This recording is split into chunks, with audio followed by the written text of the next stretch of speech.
শীতের সকালে সবারই কম্বল মুড়ি দিয়ে শুয়ে থাকতে ইচ্ছে করে, তবে গৃহিণীদের কিন্তু সেই সুযোগ একদমই নেই। তবে শীতের সময় কিন্তু গরম গরম মজার মজার খাবার খেতে বেশ ভালো লাগে। সেই চিন্তা ভাবনা থেকে আজকে খুব মজার একটি নাস্তা বানালাম, সেই সাথে কিন্তু পুরো দিনের রান্নাটাও শেষ করে নিলাম। তারপর বাচ্চাদেরকে নিয়ে মাদ্রাসাতে চলে গিয়েছি। কিভাবে স্টেপ বাই স্টেপ সংসারের প্রতিটা কাজ করে বাচ্চাদেরকে মেনটেন করছি একা হাতে, সব কিছুই আজকের ভিডিওতে শেয়ার করব। আসসালামু আলাইকুম, কেমন আছেন প্রিয় অপুরা? আশা করি আল্লাহর রহমতে যে যেখানেই আছেন সবাই অনেক অনেক ভালো আছেন এবং কি সুস্থ আছেন। আপনাদের সবার সুস্বাস্থ্য কামনা করে আজকে নতুন আরও একটি ভিডিও শেয়ার করতে যাচ্ছি। আশা করছি আজকের ভিডিওটি আপনাদের সবার কাছে অনেক বেশি ভালো লাগবে। সকালবেলা ঘুম থেকে উঠে বাহিরটা একটু দেখলাম যে আজকে কেমন কুয়াশা পড়েছে বা অবস্থাটা কেমন। তো দেখলাম যে না, আজকে খুব বেশি একটা কুয়াশা পড়েনি, তবে মোটামুটি হালকা পাতলা শীত আছে। তবে আমি যেহেতু ঘুম থেকে উঠেই মানে সংসারে কাজে লেগে পড়ি, আমার আহামরি ওই রকম আর শীত লাগে না। আমার মোটামুটি বলতে পারেন শীতও না গরমও না, এরকম একটা অবস্থা আর কি। তবে বাচ্চাদের শীত লাগে, যারা কাজ করে না অলস টাইম পার করে তাদের কিন্তু শীত লাগে। তবে বেলা বাড়ার সাথে সাথে রোদ উঠে যায়, শীতও কিন্তু পালিয়ে যায়, মনে হয় পুরো গরমের দিনের একটা ভাইব আর কি।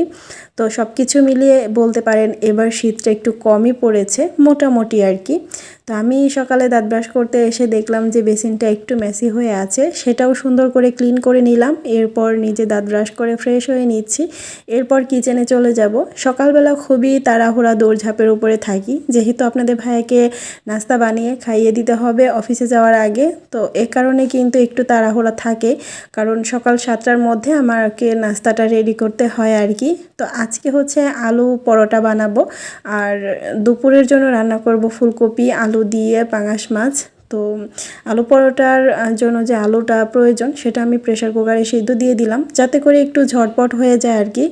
কারণ এখন তো আর ঝটপট আলু সিদ্ধ না হলে মানে লং টাইম নিয়ে আলু সিদ্ধ করে ভর্তা বানিয়ে আলু পরোটা বানানো কোনোভাবেই সম্ভব না। এ কারণে প্রেসার কুকারে দিয়েছি।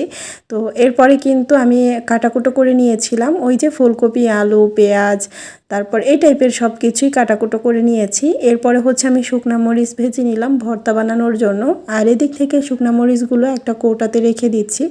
গতদিন মেয়েকে মাদ্রাসাতে দিয়ে আসার সময়ই মূলত এই শুকনা মরিচগুলো আমি দোকান থেকে নিয়ে এসেছিলাম। তো ওগুলো আর রাখা হয়নি, এখন ভাবলাম যে একদম একটা বয়ামে ভরে রেখে দেই। এই যে বয়ামটার মধ্যে খুব মানে জোর করে আটাতে হয়েছে সবগুলো। তো মাঝে মাঝে একটু রোদে দিতে হবে, নয়তো বা নর্মাল ফ্রিজে রেখে দিব। রোদে দেওয়ার ঝামেলা করতে না চাইলে নর্মাল ফ্রিজে রেখে দিলে কিন্তু মাসের পর মাস শুকনা মরিচ একদম মুচমুচে থাকে এবং কি খুবই ভালো থাকে, ভিতরে কোনো রকম কোনো নষ্ট হয় না। তবে বাহিরে কিছুদিন রেখে দিলেই কিন্তু ভিতরে মানে ফাঙ্গাসের মতো পড়ে যায় আর কি।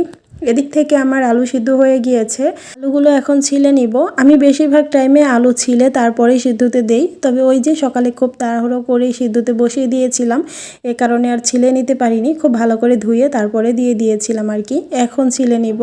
আর এই যে দেখেন হালকা হালকা শীত থাকার কারণে এত ধোয়া ওঠা গরম আলু কিন্তু আমি হাত দিয়ে সুন্দর ছিলে নিতে পারছিলাম। এটা কিন্তু গরমের দিন হলে কোনোভাবেই সম্ভব হতো না। আজকে সকালে কিন্তু আমার আলু পরোটা বানানোর কোনো কথা ছিল না। আপনাদের ভাইয়া আলু পরোটার কথা বলেছিল গতদিন রাতে, পরে আবার বলল যে না, একটু গ্যাসে প্রবলেম করছে, আলু পরোটা বানানোর দরকার নেই, তুমি আলুর দম আর হচ্ছে পরোটা বানিও। তবে ওই যে আমাকে ফার্স্টে আলু পরোটার কথা বলেছিল, আমার মাথার মধ্যে ওটাই গেঁথে আছে।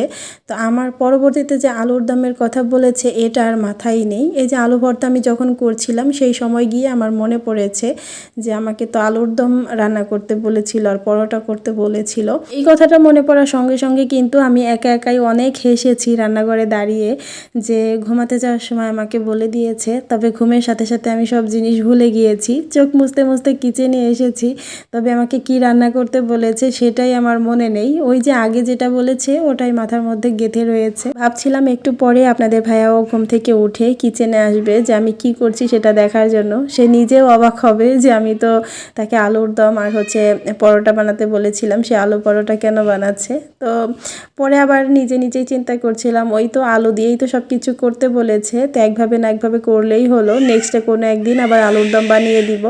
তো এই যে এখানে আমি কিভাবে আলু পরোটাটা বানাচ্ছি সেটা কিন্তু আপনাদের সাথে শেয়ার করার চেষ্টা করেছি, যাতে করে আপুরা বুঝতে পারেন। অনেকেই আলু পরোটা বানাতে গিয়ে এই যে আলুটা বের হয়ে যায়, মানে ভিতরে পুরটা সুন্দর করে ঢুকাতে পারেন না। তাদের জন্য বলবো অনেক বড় করে একটা গোলা নেবেন, মানে মোটামুটি 2টা রুটি হবে এরকম সাইজের একটা গোলা নিয়ে সেটাকে একটু হাত দিয়ে বড় করে মাঝের অংশটা মোটা রেখে 4-5টা পাতলা করে তার ভিতরেই হচ্ছে আলুর ভর্তাটা ঢুকিয়ে নিয়ে তারপর মুখটা একদম বন্ধ করে দিবেন ভালো করে। তারপর আস্তে আস্তে আলতো হাতে কিন্তু এটা বেলে নিলেই সুন্দর হয়ে যাবে। খুব বেশি একটা মানে চাপ দেওয়া যাবে না, আলতো হাতে বেলে নিলেই কিন্তু সুন্দর আলু পরোটাটা হয়ে যাবে। আর আলু পরোটা কিন্তু নর্মাল পরোটার থেকে একটু মোটা হয়, যেহেতু ভিতরে পুর আছে তো ওটা খেয়াল করেই আপনাদেরকে ভাজতে হবে। আমি হচ্ছে একদম লাল লাল করে মুচমুচে করে ভেজে নিচ্ছিলাম। আর আপনাদের ভাই কিন্তু অলরেডি খেয়ে দিয়ে চলে গিয়েছে। আমি প্রথমে বানিয়েছিলাম, বানিয়েই আপনাদের ভাইকে দিয়ে দিয়েছিলাম। আর আপনাদের সাথে যেগুলো শেয়ার করলাম ওগুলো হচ্ছে পরে বানিয়েছি, কারণ তার তো তাড়াহুড়া থাকে, এই কারণে তাকে আগে দিয়ে তারপর বিদায় করতে হয় আর কি। সে খেয়ে দিয়ে চলে যায়, এরপর রিল্যাক্স আমি পরে নাস্তাগুলো বানিয়ে এই যে কিচেনটা এখন খুব ভালো করে ক্লিন করে নিচ্ছি। যেহেতু রুটি পরোটা বানিয়েছি তো এগুলো বানালে কিন্তু চারপাশে একদম আটা উড়ে সেই সাথে কিছুটা পরেও সব কিছু মিলিয়ে বালু বালুর মতো লাগে। তো আমি এগুলো খুব ভালো করে ঝেড়ে ক্লিন করে তারপর মুছে আমি দুপুরের জন্য রান্নাটা বসাবো। তো আপনাদের ভাইয়া যখন নাস্তা করছিল তখনই আমি তাকে বলছিলাম যে আপনি তো চা খান না, তো এ কারণে আপনি আলু পরোটা এমনিই খাচ্ছেন। তবে নর্মালি যারা চা পছন্দ করে তারা কিন্তু আলু পরোটার সাথে অবশ্যই চা নিবে, চা ছাড়া তাদের আলু পরোটাটা জমবেই না। তো এই কথাটা বলছিলাম আর আপনাদের ভাইয়া বলছিল যে একদমই ঠিক বলেছো। তো আমি যেহেতু টুকটাক চা পছন্দ করি, আমার জন্য কিন্তু এদিক থেকে আমি দুধ চা বসিয়ে দিচ্ছিলাম। দুধ চা বসিয়ে দিয়ে আমি তরকারিটা বসিয়ে দিব। তরকারিটা যখন মোটামুটি কষাতে দেওয়া হয়ে যাবে সেই সময় কিন্তু আমি নাস্তাটা করে নিব আর কি এক ফাঁকে। আজকে ছিল বৃহস্পতিবার, আর এই বৃহস্পতিবার কিন্তু মেয়ের ক্লাস হয় 9টা থেকে। তো বুঝতেই পারছেন আজকে কিন্তু তাড়াহুড়াটা একটু বেশি। তো আমি রান্নাটা বসিয়ে দিয়ে তারপর নিজে নাস্তা করে বাচ্চাদেরকে উঠিয়ে দিয়ে ওদেরকেও এক এক করে নাস্তা করিয়ে দিব। আর তরকারির পাশাপাশি কিন্তু আমি ভাতটাও বসিয়ে দিব, কারণ এই তরকারি থেকে ফুলকপি আলু আর মাছ উঠিয়েই কিন্তু আমি শুভানাকে খাওয়াবো। শুভানার জন্য আজকে আর আলাদা কোনো কিছু রান্না করব না, মানে সকালে আর দুপুরে আমি হচ্ছে এই যে সবজি আর মাছ দিয়েই খাওয়াবো। বিকালে আর রাতের জন্য দেখা গেছে পরে অন্য কিছু করে নিব আর কি। তো যেদিন আমাদের তরকারি থেকে শুভানাকে খাওয়ানো সম্ভব হয় সেদিন কিন্তু আমি আমাদের তরকারি থেকেই ওকে ভাতটা সুন্দর করে নরম করে মেখে খাইয়ে দেই। আর যেদিন সম্ভব হয় না সেদিন আলাদা করে খিচুড়ি রান্না করি, আবার মাঝে মাঝে ওর জন্য একটু তরকারি সবজির মতো করে রান্না করি। তো এভাবেই আর কি এক এক সময় এক এক রকম করে রান্না করে খাওয়াই।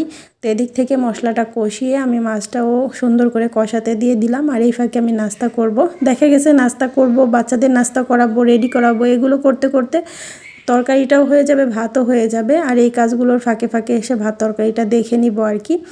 তো এই যে আমি চাটাও রেডি করে নিচ্ছি। আজকেও কিন্তু আমি লিকারটা করে নিয়েছিলাম, পরে আমি গুঁড়ো দুধ দিয়ে সুন্দর করে চাটা শুধু বানিয়ে নিয়েছি, খুব বেশি একটা ঝামেলাই যায়নি। আচ্ছা, এখন আমার প্রিয় আপুদের সাথে কিছু কথা শেয়ার করি। সেটা হচ্ছে আমরা কিন্তু ঈদের আগে এখন নকশি কাঁথার অর্ডার নিচ্ছি। নকশি কাঁথা আপনারা চাইলে ড্রয়িং করিয়েও নিতে পারবেন এবং কি সেলাই করিয়েও নিতে পারবেন, আপনাদের যেরকমভাবে ইচ্ছা। যদি চান যে আমি নিজে সেলাই করব, সেক্ষেত্রে আমি আর্ট করতে পারি না, আপুকে দিয়ে আর্ট করিয়ে নিব, সেটাও কিন্তু পারবেন। আবার চাইলে একদম পুরোপুরি সেলাই করিয়ে তারপর নিতে পারবেন। একদম কিং সাইজের নকশি কাঁথাটাই কিন্তু আমি দিয়ে থাকি, একদম লম্বায় 100 ইঞ্চি আর চওড়াই হচ্ছে 80 ইঞ্চি। তো বুঝতেই পারছেন এটা কত বড় একটা কাঁথা।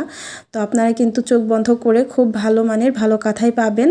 তো প্রি অর্ডার করেই কিন্তু আমার কাছ থেকে নিতে হবে। আপনাদের পছন্দ অনুযায়ী ডিজাইন কালার সব কিছু দিয়েই অর্ডার করতে পারবেন, এবং কি সাথে ছোট বাবুদের নকশি কাঁথাও যদি নিতে চান সেটাও নিতে পারবেন। স্ক্রিনে আমি ইমো এবং কি হোয়াটসঅ্যাপ নাম্বারটা দিয়ে দিলাম। আপনারা যারা কাঁথা নিতে চান তারা কিন্তু এই নাম্বারে যোগাযোগ করে আপনাদের পছন্দ অনুযায়ী ডিজাইন দিয়ে তারপর হচ্ছে অর্ডার কনফার্ম করতে পারেন। সেই সাথে কিন্তু বাচ্চাদের হাতের কাজের ড্রেসও অর্ডার করতে পারেন। আমি খুব শীঘ্রই আপনাদের সাথে কিছু ড্রেসের ডিজাইন শেয়ার করব, একটু সময় লাগবে আর কি। তো আপনাদের নিজেদের যদি কোনো পছন্দ থাকে সেই পছন্দ অনুযায়ী কিন্তু ছবি দিয়ে আমার কাছ থেকে বেবিদের ফ্রক বলেন বা যে কোনো ধরনের ডিজাইনেরই ড্রেস বলেন কাস্টমাইজ করে নিতে পারবেন। সব কাজ শেষে কিন্তু বাচ্চাদেরকে মাদ্রাসাতে নিয়ে গিয়েছিলাম আর এখন মেয়েকে মাদ্রাসাতে দিয়ে তারপর হেঁটে হেঁটে বাসায় ফিরছি।